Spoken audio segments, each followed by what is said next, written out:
Good afternoon. My name is Jim Eskin. On behalf of Eskin Fundraising Training, it's my pleasure to welcome you to our 98th, we're getting close to 100, 98th nonprofit empowerment webinar series. I'm really looking forward to today's discussion. It's going to focus on Generation Z nonprofit leaders. Let me just define Generation Z, and that is children, teens, and young adults born between 1997 and 2012. And demographically, it's the most racially, ethnically, sexually, and every other way diverse generation in history. As of last count, there are about 70 million, and they make up about 20% of the US population. And this is very interesting to note. As this demographic matures, these young adults are establishing already their giving practices, with 57% at this young age planning donation in their financial budgets each year. Generation Z, and I was just talking before, I don't know what we're going to do for the next generation. Is it going to be Generation Double Z? Is it going to be Generation A? But anyway, we'll let some others sort that out. Helping to lead our discussion is a bona fide Generation Z superstar, and he is the youngest member of our learning community and one of the most accomplished. And I'm a little jealous of him, of how much he's accomplished at such a young age. Hunter Beaton formed Day One Bags when he was the ripe old age of 16. That means he now has 6 years running a nonprofit. And I was telling him, I know a lot of people in their 40s who didn't have that much management experience that he has. And he has accomplished amazing results. If I have it, and you can fact check me, Hunter, and I'll bring them on in a second. Now in the 6 years, you have distributed over 100,000 bags to foster children in 45 states. It's just amazing. And he has superstarred in the Boy Scouts. He graduated with a leadership and communications degree from the University of Texas in just 3 years. I was telling him I had fraternity brothers who needed 6 years, and he graduated with honors. We have met. First of all, Hunter, welcome to our learning community. It's full of executive directors, CEO, board members, directors of development, volunteers, donors, just about everybody who makes up the nonprofit community. And we can't tell you how proud we are of the inspiring example that you are setting. So first, welcome. And I think you're out of Bernie today. I think you're in the Big Easy. How's the weather there? It is pretty pleasant, very enjoyable, and like you said, I'm just delighted to be here. It's a huge honor to be able to talk to this learning community, and yeah, it's great to be here. Welcome, and thank you for sharing your story, your perspective, and your enthusiasm with our learning community. And if it's okay, I'm going to start the questions. Okay? Sure. Okay, question number one. I like starting from square one, okay? Could you tell us the story and the motivation behind the launch of Day One Bags? And after that, could you show us a sample of the backpacks and the duffel bags that are the centerpiece of the program? Yes, of course. And yeah, like I said, it's just really an honor to be here. Hello, learning community. It's great to see y'all. So Day One Bags, yeah, we started out, and like I said, and like Jim said, I started out as a 16-year-old with an Eagle Scout project, and from very humble beginnings of just doing 100 bags given to foster children in our local community in Kendall County.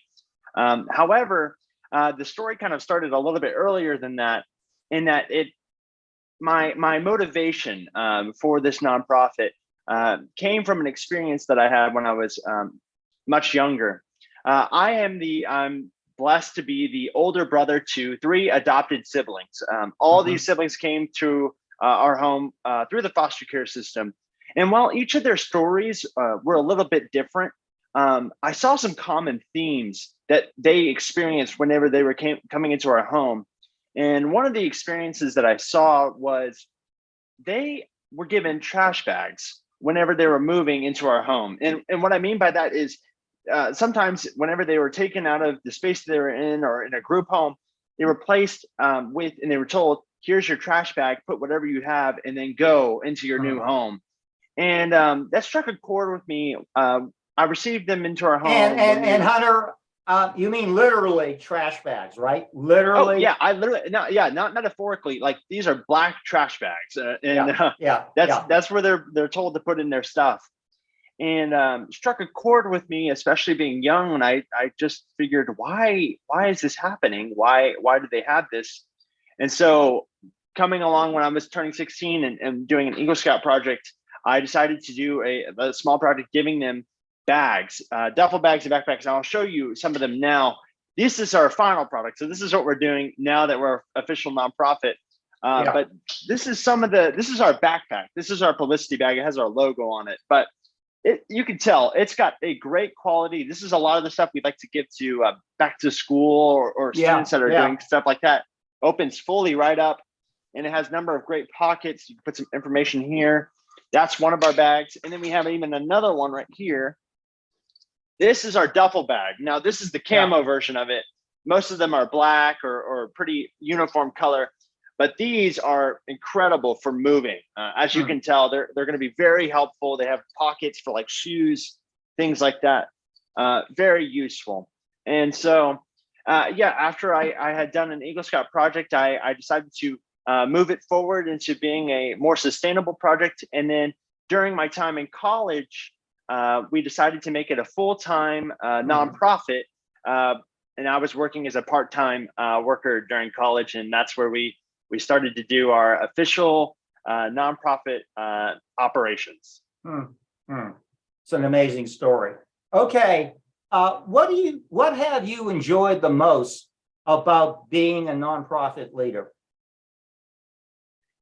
So it's kind of a funny question because I almost wouldn't really consider myself to be a nonprofit leader in the sense that, I mean, yes, I do lead Day One Bags and that is that, but it's also not, it basically, it demands more than just dictating what things are doing and spearheading the next campaign and all those. And by the way, I'm sorry, I'm going to have to robustly disagree with you. I think by any definition of the word, you are a nonprofit leader.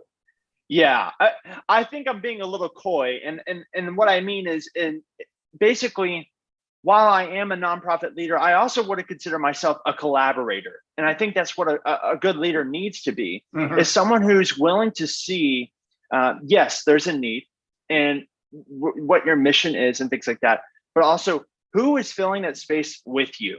And it's good to be friends with those people or maybe even acquaintances with those people and learning how can we help them and how can they help us in continuing to grow in those kind of relationships. And I'm being serious in that foster care is not a space that's not unmet. There are groups, there are organizations, excuse me, that are serving foster youth, but it's more about kind of how can we add a key element to the overall well-being of our youth and our people in need. And so I think by being kind of the best part about being a leader is being able to collaborate in those ways. And I have one tangible example. So one of our campaigns, we actually ask for quilters of many of them of the later populations. Typically later populations are quilters and have that practice. We have a group, an amazing group of quilters that quilt handmade quilts for our foster youth that go in these bags. And I just think that is a key reason why I love to be a leader in this, in that I can't quilt. I don't know how to quilt. But what we can do is reach out to these people that do know, and they spend hours tirelessly working on building these quilts and making them, quilting them, and they look incredible. And they give them to these kids. And what it says is, not only do we care about your well-being, that we want you to have the proper luggage to move around, but we want our community, they love you too. And they really actually spend like hours working on this to make you enjoy it. And it's just a great part of being a leader in that space. Hunter, you've posted some of those quilt photos on LinkedIn, and they are beautiful pieces of work. Yes. Okay, yes. Yeah, they're very wonderful. I'm going to flip the coin. We said this is what you enjoy the most. What do you find the most challenging about being a nonprofit leader? Yeah, so plenty of challenges that are that arise in that, and one of the things I would say is, and this comes with the Gen Z kind of our topic today. I'm rather young, even though I've had a couple of years of experience. Hey, I'm going to disagree with you. You are young.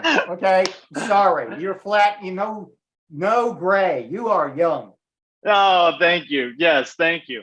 Yeah, and when I was 22, I was young. So you know, we all yes, and yeah, and that's I guess that's part of the story is it feels like there's a lot of areas for me to grow and to learn more. And so I guess one of the challenges could be basically feeling confident in that kind of the work that we're doing and the work that I'm doing with the space is impactful, but also that I have some good ideas, and the people that we listen to can help us grow. And so what I mean by the more weaknesses is I'm not an expert in fundraising, and I don't think, Jim, you would invite me to be a person that would really be able to teach you the ins and outs of fundraising. Yeah. I'm still learning those things. That's why I attend webinars that help with fundraising, because I think everyone can improve on those kind of things. But I think where the weakness is, I'm young, I still have a lot to learn. It can also be a strength in that I'm able to kind of take that information in and apply it in the space that we're in. So I hope that answers the question. You know, we have an old saying. It's, you know, you ask for money, you get advice. If you ask for advice, you get money. And you are in a strategic position to be asking for advice and counsel from a lot of people. And we really mean that. Rather than leading by asking for money, if you ask their advice and counsel, you get their engagement, and that can lead to gifts. A follow-up question, you started to get into it. Have you discovered any additional challenges being taken seriously by people older than you because you're only 22? Yeah, I would say it's a little complicated, and I think it becomes a little bit apparent with just initial reactions. I mean, initially people look at me and say, "You're very young. I don't know if I really trust a nonprofit that is being led by someone so young." And I think that's where the maybe some hesitancy and a little bit of kind of skepticism can be found. That can be a little difficult in that even though I feel like we've had plenty of establishment, and we have a lot of collaboration, and we've worked with a lot of organizations and great reviews. There's still that kind of that initial hesitancy. But you know, I would counter and say Hunter has 6 years of CEO experience. Yes, and that's that. But I think that goes to once I get to kind of meet these people and kind of maybe talk to them about these things, or kind of explain part of our story, then I think it really opens up the space to be, wow, this is really actually pretty well done, or I like what they do here, and they've really thought about these issues. This is not something that we're just doing because we think it's what the kids need. It's because this is what they actually need. This is what they tell us they need, and this is how we want to help. Right. Listen, I don't care if you're Generation Z, a millennial, a baby boomer, the greatest generation. Most people, and I know this, are scared of asking for money. What is your approach to asking for gifts of time and money? Sure. And I think you had mentioned a little bit of the asking for advice and you get money. I think that's a great place where I go in. I would say a key aspect of going in and being, it is difficult asking. I think it's honestly being honest about what excites you about working at your organization. I think you can. I think if this is going to be a talk about Gen Z, and I have a lot of friends who I talk about my work with, something that resonates with them, and this is probably going to at least address some of these questions. Our Gen Z is definitely an empathetic generation.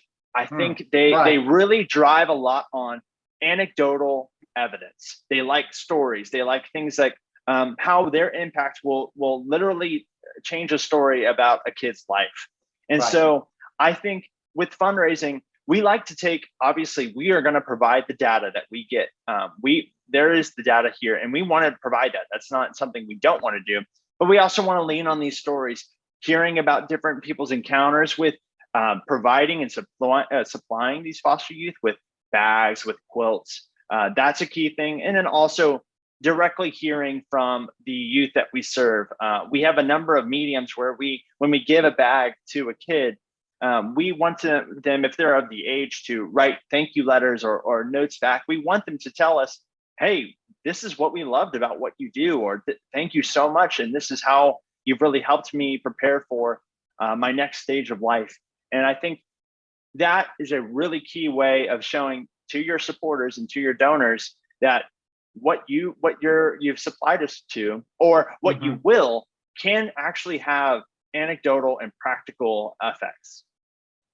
I don't want to put you on the spot, but I will. Do you think there was something about your upbringing that positioned you to be so devoted and enthusiastic about nonprofit service?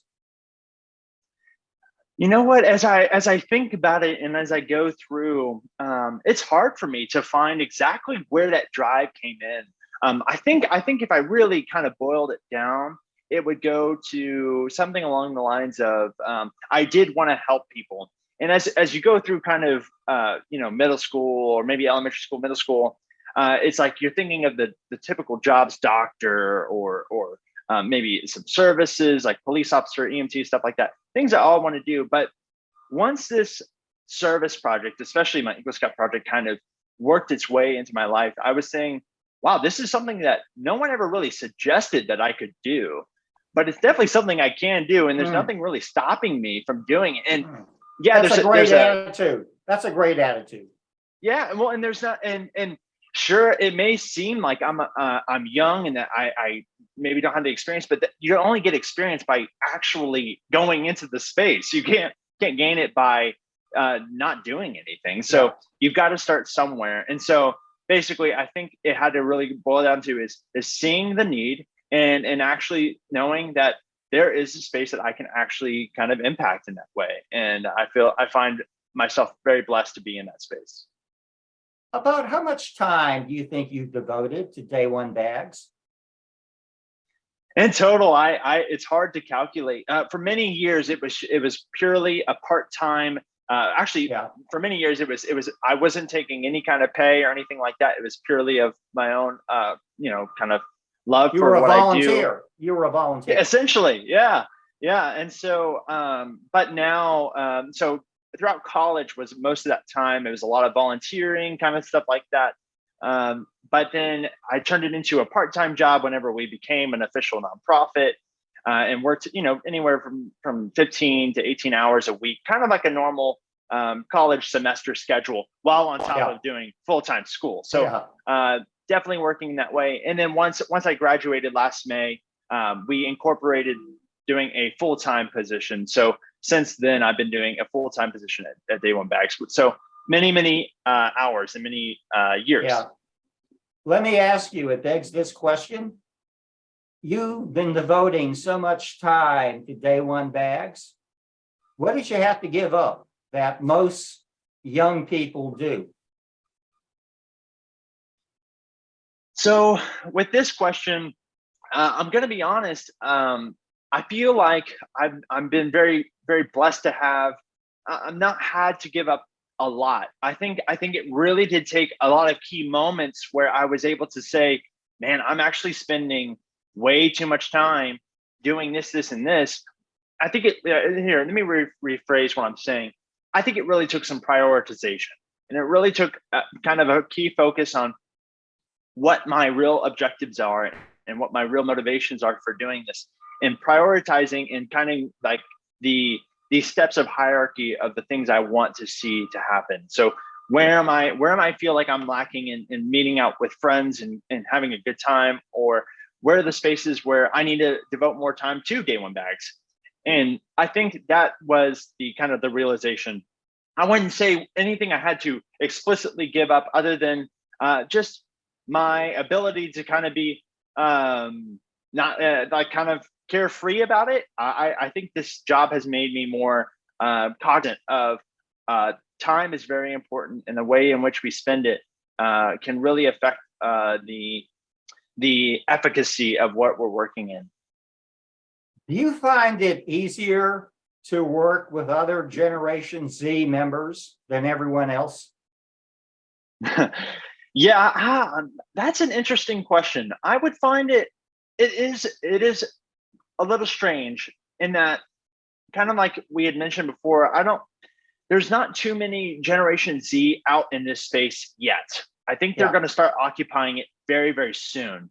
Yeah. And I hope that I can help be on maybe the forefront of a little bit of what that would look like.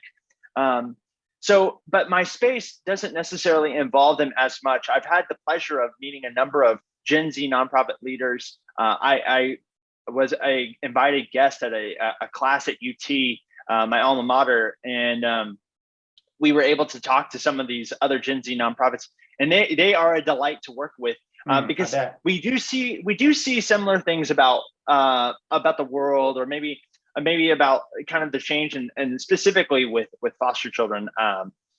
But I think as I'm more in this space, I work with a lot of generations that are older than Gen Z, and so I think purely on the experiential level, it's like, oh, you do nonprofit work, so do I. Can be really helpful, but as we go down the road, I anticipate that changing pretty dramatically. Yeah, I got to tell you, we met, I don't know, about 2 months ago for coffee.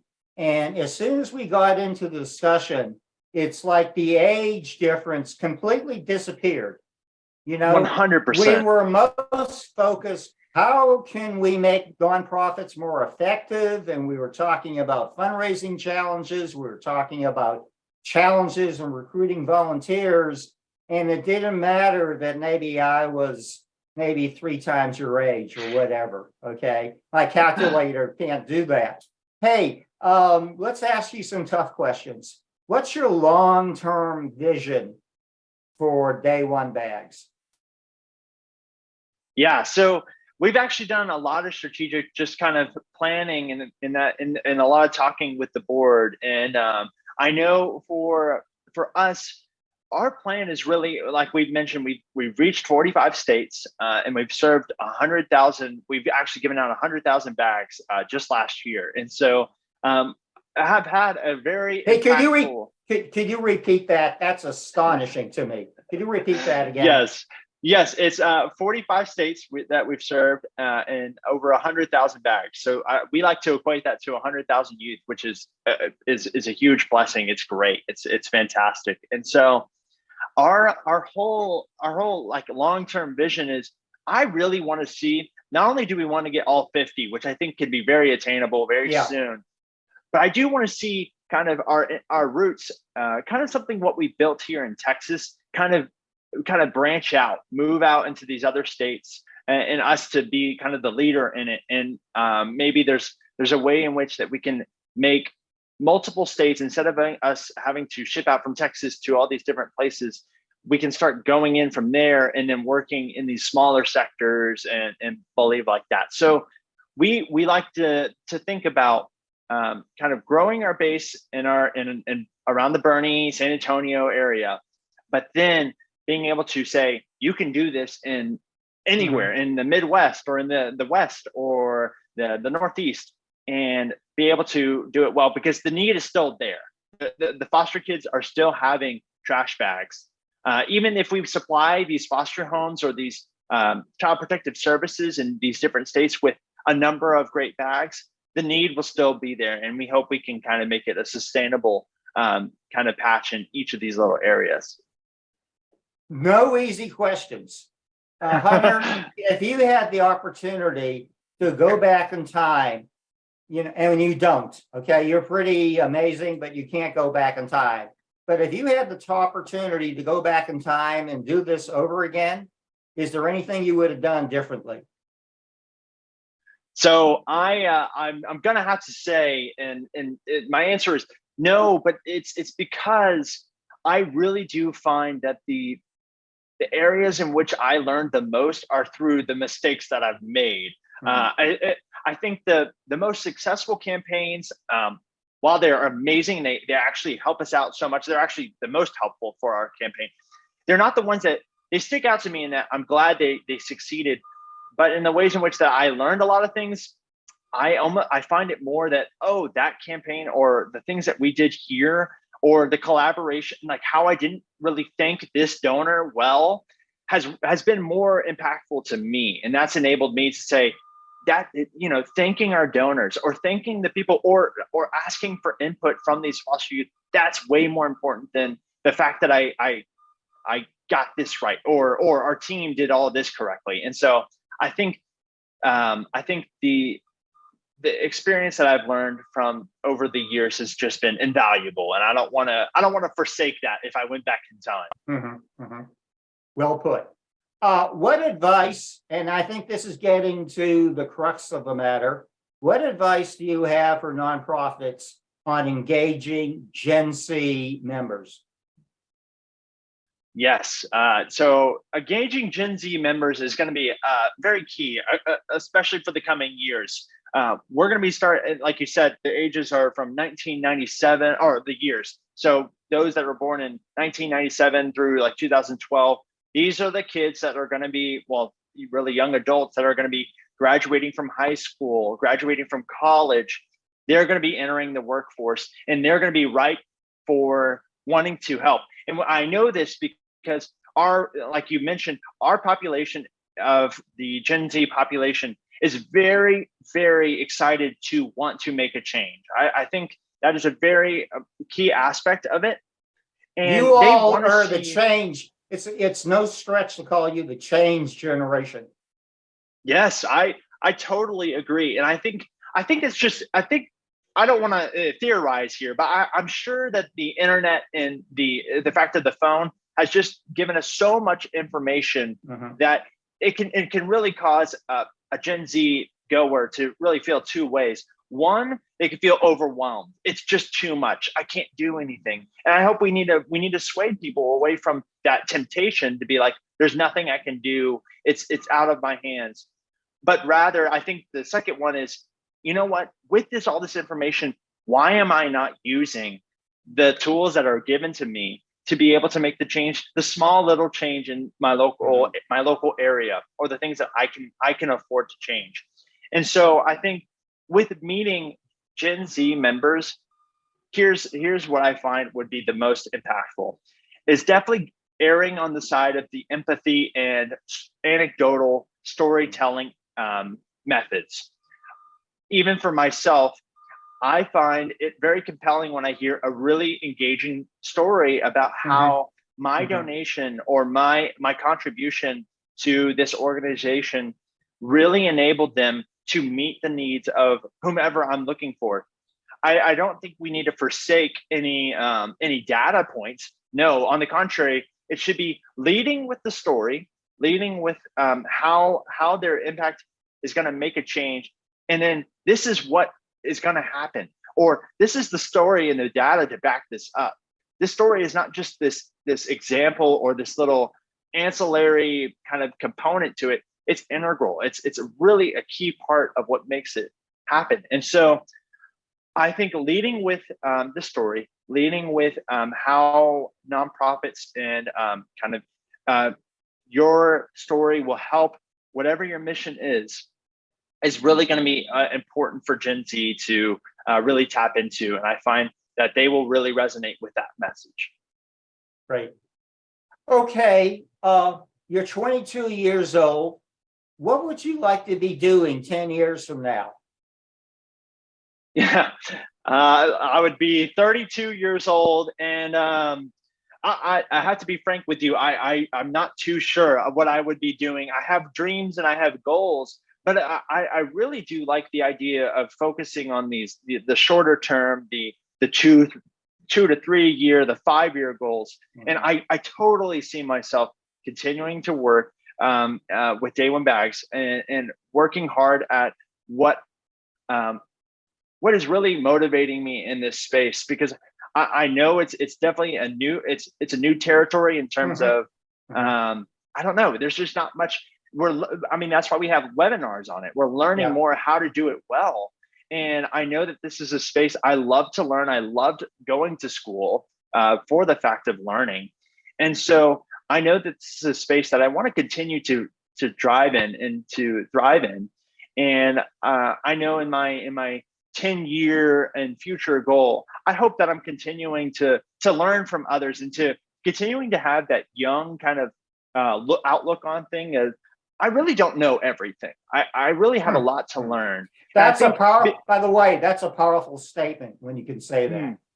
Yes, and well, I think I have the physical like manifestation of that is I am young, and when you're young, you're forced to have to learn from others, because you just simply by that you don't have the wisdom of having much more years being on this earth.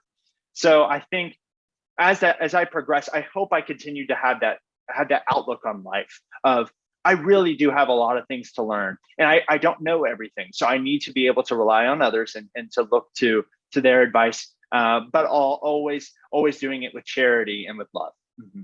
You are wise beyond your years. I'm jealous. John, and by the way, Hunter, you're doing fantastic on time. We have lots of time left. I want to check. Wonderful. John, do we have any members of the audience that either want to type in something in the Q&A box, or better yet, would want to raise their hand and they can come on screen and ask a question or share a comment about this subject? Jim, I don't see any hands raised at this moment. Okay, we'll keep on going. Who are some of your role models in philanthropy? Yes, and so some of the role models I look to are kind of the ones that I feel like gave me a chance, and this is where the young side of me is really excited. Is I've had to compete with a lot of older nonprofits, things that have been around for a long time, and also those that are leading with technically more experience than me. And so I think of my affinity and for appreciation for philanthropists have been ones that have believed in me and believed in our mission of Day One Bags. So I think of it's specifically to San Antonio area, the Kim and Glenn Verrett. They have Kim's Angels. She's incredible.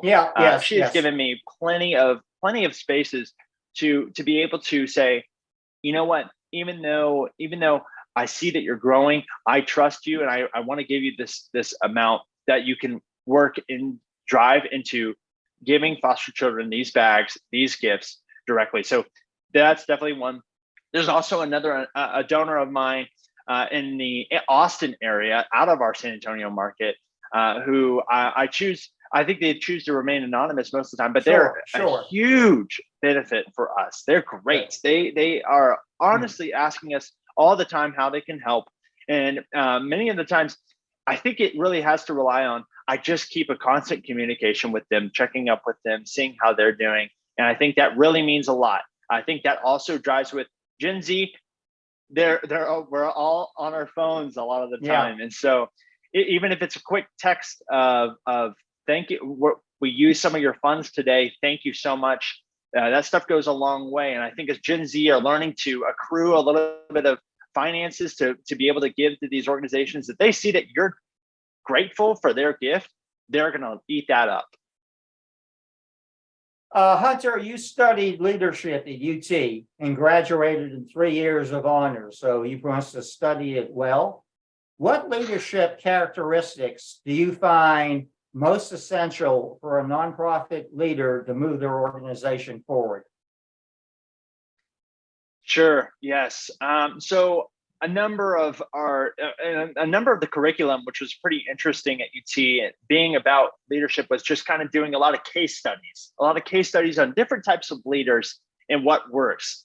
And ironically, a lot of the leaders that really were successful in the past continue to be successful today, even with a changing dynamic of increased technology and increased amount of information.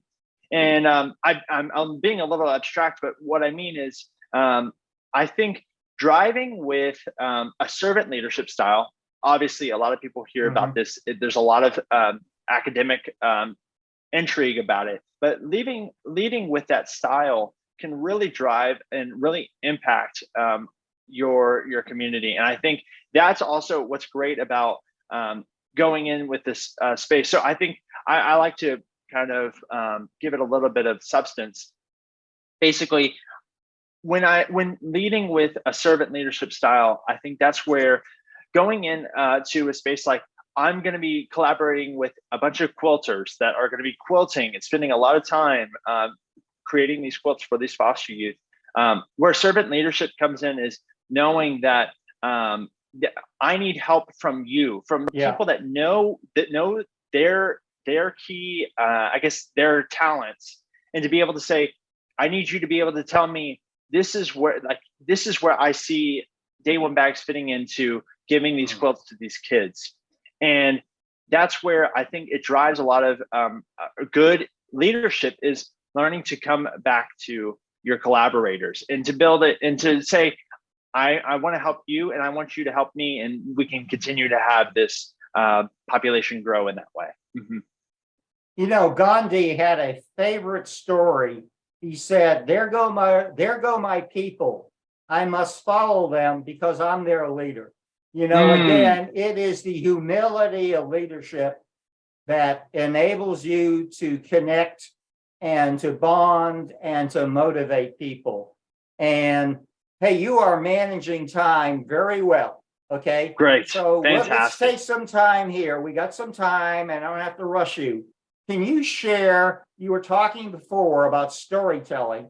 Can you share some of your favorite stories about the recipients of Day One Bags? Yes, of course. So I've mentioned a little bit before about the ways in which we operate. And one of the ways in which we operate is, as we're giving these bags, we have given them these thank you cards.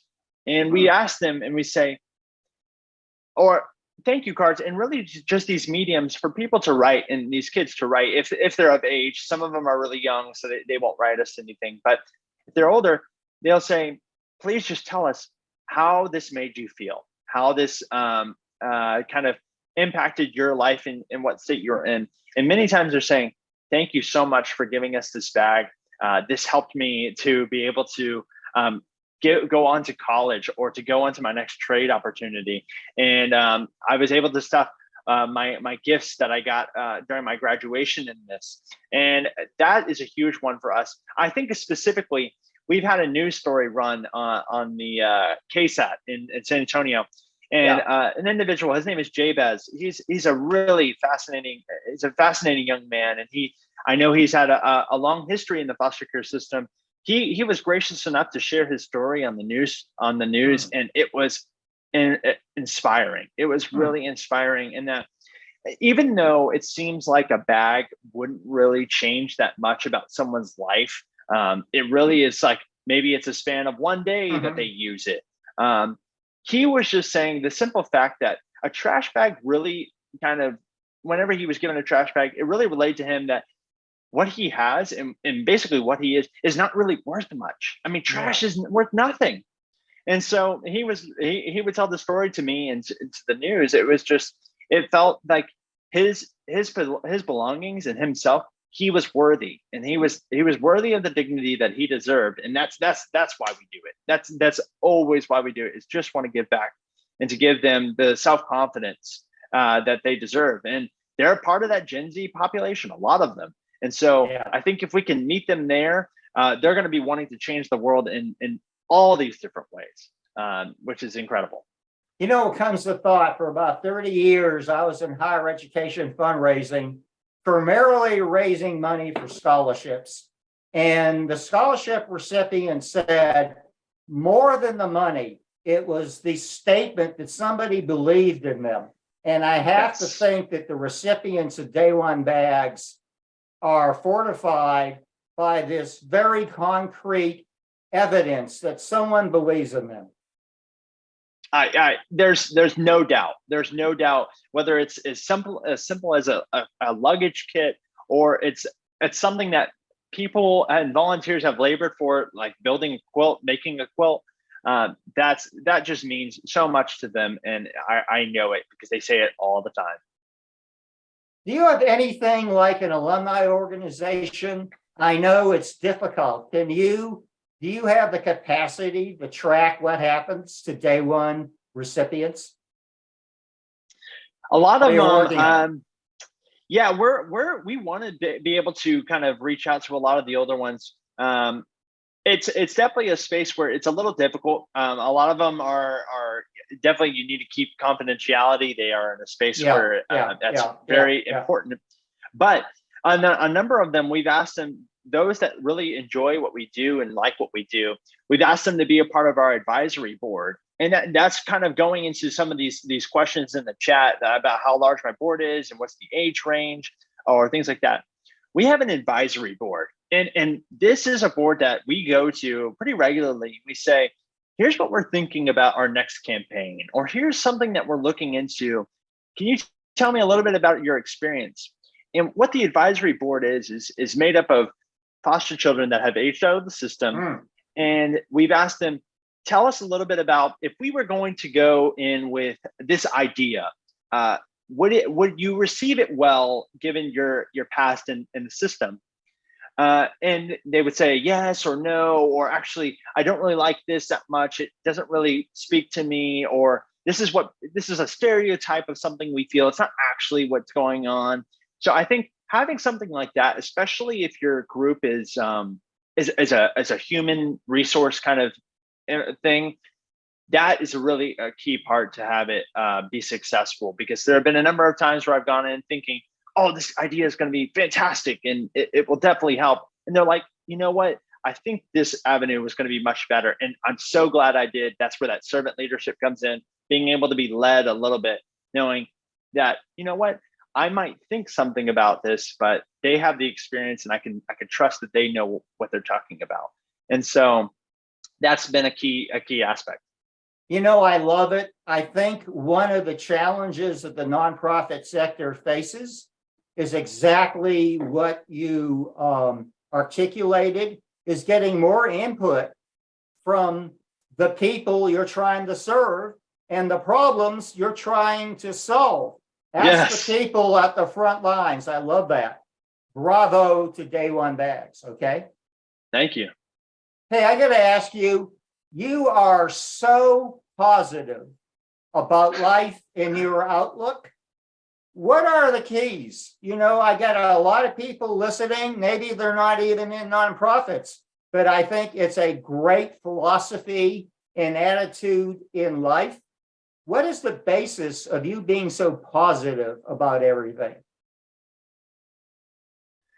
I'm willing to say maybe it has to do with something with the Gen Z population. Maybe it's out of a little bit of kind of the feeling and the desire to really help others that I find especially prevalent in our population, the Gen Z population, to really be the key factor, to be like, I don't know, we've been told a lot of our lives that you can do anything, or you can you can really be the change maker in your time.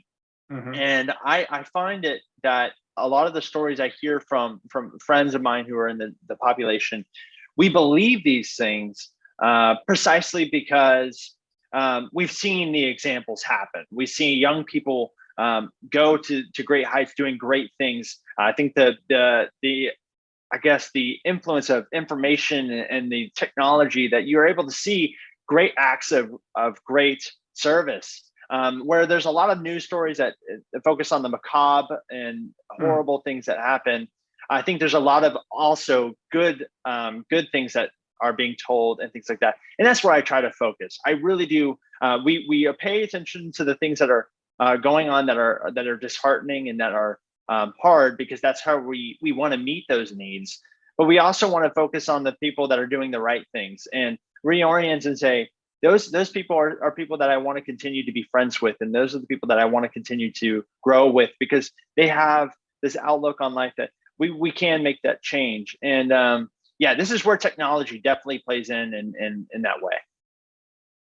Hunter, how did COVID impact your capacity to carry out the Day One Bags mission? Yes, COVID, as everyone knows, definitely had an impact. And I think this is going to answer one of those questions about how we use digital fundraising. We definitely had to focus a lot good, on digital good. fundraising on this way.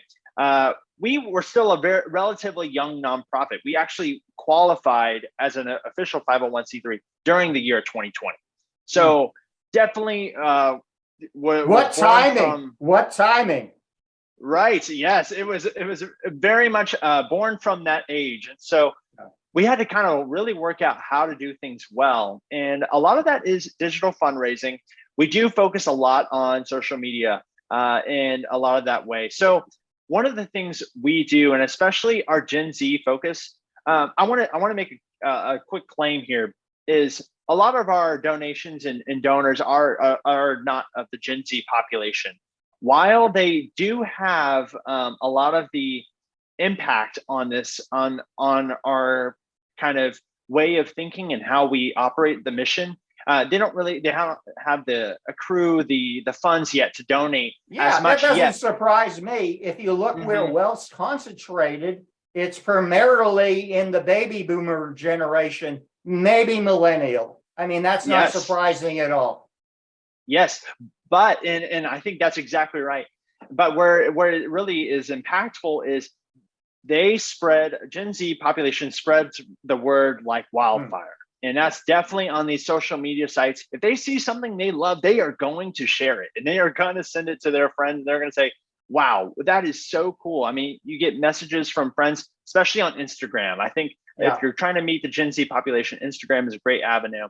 But they want to share these stories. And I wanted to say, as I was thinking about your question again, I think supply chain also had a number of issues on us. If I'm being honest, supply chain was a huge one for us in that we supply bags. And so if bags are having a hard time getting here, and these bags are actually made in the US. So all of the materials are coming from outsourced, but they come in and they are all assembled, put together here in America. The labor force was obviously told to go home. And so it was really difficult to find enough bags to be able to give to these kids. Luckily, we're finally catching up, but that was definitely a difficulty right at the beginning. So yeah. Hey, do you know any other Gen Z members who are leading nonprofits like you are? Maybe you got a support group. I don't know. I hope to. I don't have a support group yet. I really do want to develop one. I had mentioned before how I went to a UT class and was talking to a number of them. They're coming. I know a number of. I'll have to find their names and be able to share their stories. But a number of them are working with hospitals and with kind of animal foundations. They're definitely coming up and rising in the ranks to be able to lead these things. And I hope that I can be a part of that like group whenever they start to kind of come out of the woodwork. Okay. What training and skills do you hope to pick up in the next couple of years so you can even be more effective in leading Day One Bags? Yes, I think there's a lot of avenues that I can take this in. I want to definitely go in the aspect of there's knowing our audience is definitely something that I want to continue to develop and learn how best to put what we do because it's not incredibly intuitive that how a bag would impact a foster youth's life. And I think the better we're able to say how our story is impacting these youth and how a bag really does change their life, that's going to help donors to really understand what we're doing, because it's not as clear cut as something like we're raising funds to build a center for the animals that are lost in roaming the streets. But we also have a very important mission, and we want to be able to kind of use technology. I think that's a big one. Grow in our ability to use technology to really share and to walk in our shoes, kind of the deal. We're focusing on, and I think this is kind of going to be exciting. In the next month, we're going to be doing a campaign that's where we want to be able to kind of give our donors, give people that are interested in what we do, kind of an experience of what it's like to be a foster youth. And we want to do this by actually telling people, can you do a one-day challenge where instead of you carrying your bag full of your laptop or whatever you've got, switch it out for a trash bag. I love it. Tell us how that feels. I love it. I love it. I love that. Yeah. And so we want to be able to say, so that's something that's coming up. We really want to ramp this up in May. So y'all are kind of one of the first few to hear this, but yeah, we want to be able to say this one-day challenge, just tell us how this feels. And this is not to be demeaning or anything like that, but this is just to say, this is a reality for people. And how does that make you feel? You said I can't think of a more profound way to build empathy. Yes, it's going to be a really exciting thing. And May is Foster Care Awareness Month. And so we definitely want to be able to raise the awareness about what life is like, and definitely share in that experience, even in just the slightest way of a one-day challenge.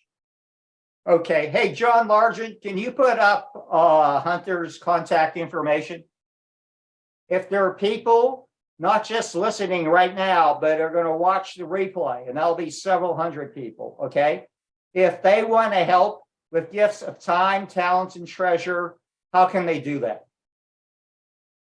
Yes, it is always helpful. And I think one of the challenges I neglected to mention was fundraising we're not immune to the struggles that fundraising happens. And so we definitely always need help. You can definitely reach us here by these numbers or these information: email, phone, web. Day One Bags is our name. Check us out on all the social medias, but definitely reaching out and seeing how you can help. We always accept gracious donations. Financial donations are super awesome. And make sure to be on the lookout for our May of Foster Care Awareness month. We really want to make sure that this is a huge deal. And so how can we got to work together to spread the word on that. That is an inspired initiative. We want to drive empathy for these folk and for these youth. And so this is a huge way to definitely spread the word. We're going to be posting a lot about this. And so definitely keep us on your radar. That way you know which day it's coming and things like that, because it'll be a huge help, not just to us, but more importantly to these youth. We're going to be learning a little bit about their day in their life and what more can you do for them than just say, I've felt a little bit of how you feel. Hunter, you know what I love most about interacting with you? Because I don't know. I'll tell you what, if there's one Hunter Beaton, I know there are other Hunter Beatons. And because of your example, your leadership, there are going to be other Hunter Beatons coming along. So again, thank you at such a young age, but for being so wise and for lending your big heart and your passion and your leadership to a cause that needs to be embraced and pushed forward. I can't tell you, I look forward to working with you in the future. I think everybody enjoyed this hour, and I look forward to working with you as you get to 200,000 bags, you get to 50 states, and who knows next. Thank you for hunting Beaton, and thank you for sharing the most precious gift of all, your time in the nonprofit webinar series. This really has been an inspirational program. Thank you very much, Hunter. And thank you to our learning community. And let's keep our eyes out for May. That's going to be a wonderful initiative. Yes, and thank you so much, learning community. It is such an honor to be here. I hope I've been helpful, and hopefully you've been very helpful. Oh, great. I'm really happy to hear that. And so please reach out to us and what we do if you have any questions or want to help us out. And we would love to be in contact with you. Or if you would like to collaborate, like we were saying, collaboration is so important to us. So we want to be able to make that happen. Hunter, be well. Okay. Look forward to staying in close contact with you. And Yes. Thank you again to our learning community. And Yes. thanks to you, there are people like Hunter, and all you do is touch, improve, and save more lives. And it is a privilege to collaborate with you. So good night. We'll see you in 2 weeks. Likewise. Thanks, everyone. Thanks.